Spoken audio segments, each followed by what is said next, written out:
Hi Jazz Band! Okay, this video is for you for our May assignment. Now we've just received Duke Ellington's Satin doll, and I want to talk to you about the solo assignment you have for May. It is about following the chord changes. So I've written out for our C instruments, our concert E-flat instruments like our alto and our bari sax, our B-flat like our tenor saxophone and our trumpet. I've written out your progression for the main head, and I've written out these symbols because they're the ones that exist above the melody. So in the case of the very beginning, ba-da-dum, da-dum, bam-da-dum, ba-da-dum, ba-dum. So the root and the tonic is changing, and we can hear those chords change. Here's an example of just kind of playing over the melody. Here it is. 2, 3.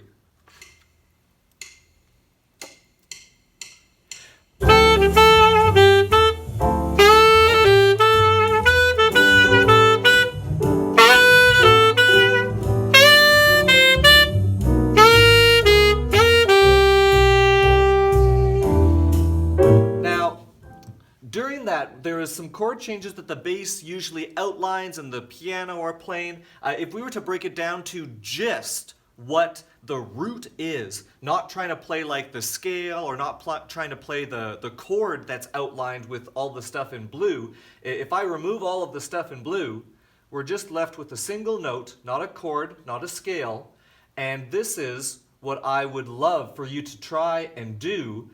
Play that D, G, D, G, E, A, D, A flat, D flat, C. And then you got your turnaround. So this would be me playing a solo just using our roots and using the chord changes. Here it is.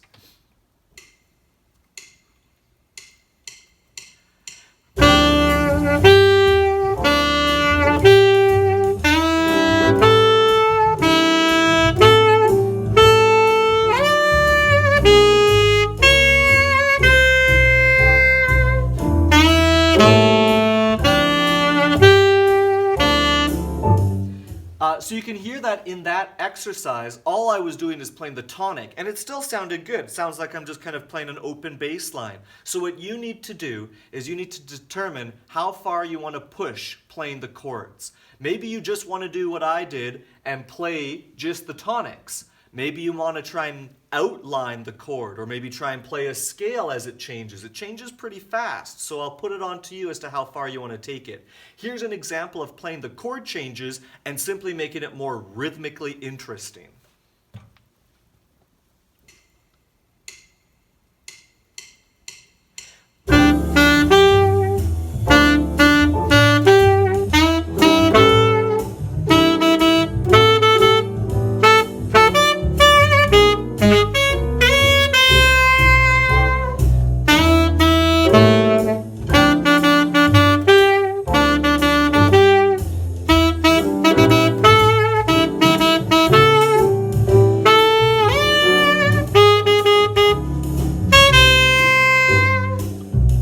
So there, all I was doing was using exactly these chord changes written above the melody that you have in your chart, and I was choosing those ones to be the notes that I'm going to follow during that place in time.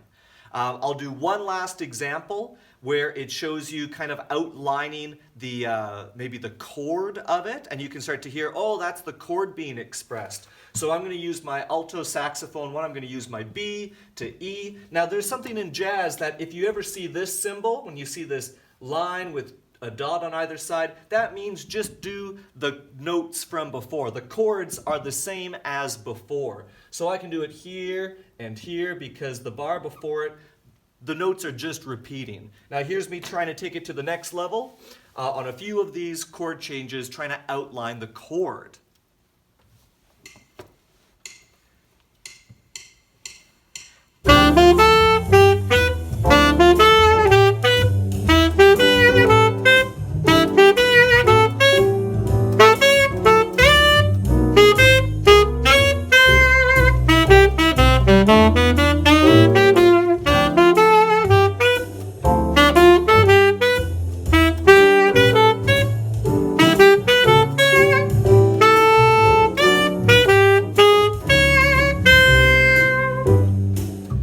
And that's the basis for trying to play the changes when you're soloing.